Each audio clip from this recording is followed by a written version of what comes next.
Whoa! Casey in the house. Goosebumps ako kay Sarah G. Korean.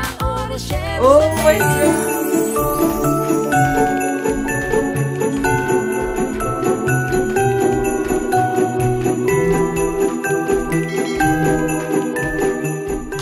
What is up, everyone? My name is John, made in the Philippines, exported to Malaysia, and welcome back to Truly Asia Diaries. For today, meron tayong special guest.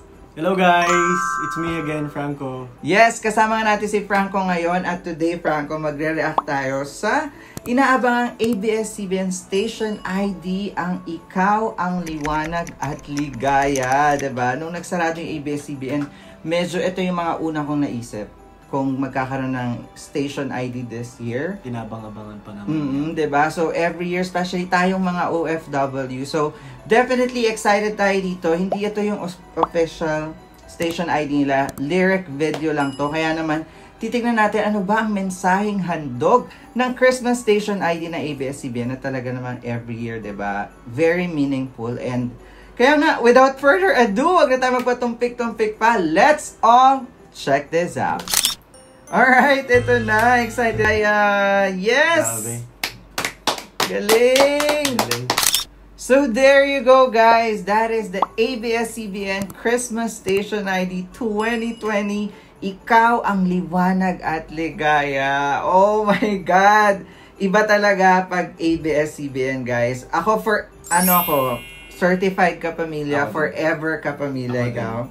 Diba? Diyan tayo lumaki, and alam naman natin na every year talaga inaantay natin ang Christmas Station ID ng ABS-CBN kasi every year meron silang dalang mensahe sa diwa ng Pasko and being a Filipino that making us proud. So another masterpiece na naman to for ABS-CBN. Alam naman natin na sila talaga ang nagpasimula ng mga ganitong Station ID, especially Christmas.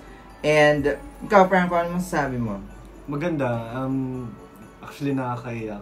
Alam mo yun, yung parang intro pa lang, ramdam na ramdam mo talaga. At kaya yun, OFW, parang feeling mo gusto mo nang umuwi ng Pilipinas. Ayun. Diba? Saka yung mensahe nung kanta na ngayong Pasko, magdiriwang ang mundo, diba? Tapos, parang it's still connected to what's happening right now. Dahil marami man ang nagbago, pero yung pagmamahal natin hindi. Diba? And also, we still believe in one God na siya lang talaga ang kailangan nating kapitan ngayong Kapaskuhan and magbibigay ng liwanag.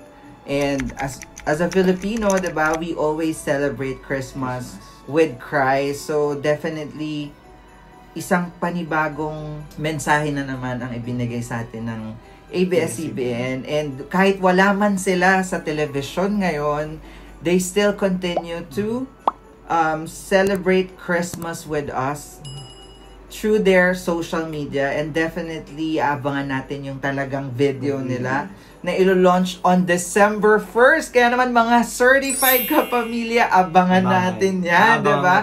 And definitely, we will have our final thoughts with that.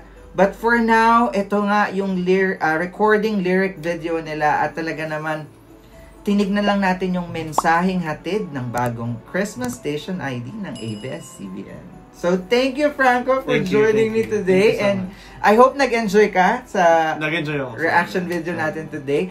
And kung nag-enjoy din kayo, guys, please don't forget to give this a thumbs up. And, of course, subscribe to Truly Asia Diaries kung bago ka pa dito. And, of course, subscribe to my special guest, Franco. Kung mahilig kayo sa mga laro, guys, Mobile Legends ba ang hanap nyo? Magpabuhat kayo kay Franco. Ayan. Anong YouTube channel mo, Franco? Hi, guys. Please follow my YouTube channel, Laro ni Cisco. Thank you, thank you. Ayan. So, Laro ni Cisco, lalagay natin yan dyan sa tabi niya. Dito yan, guys. And, of course, sa description box. So, once again, my name is John. And my name is Franco. And this is Truly Asia Diaries. I'll see you on my next one. Spread happiness, guys. Bye for now.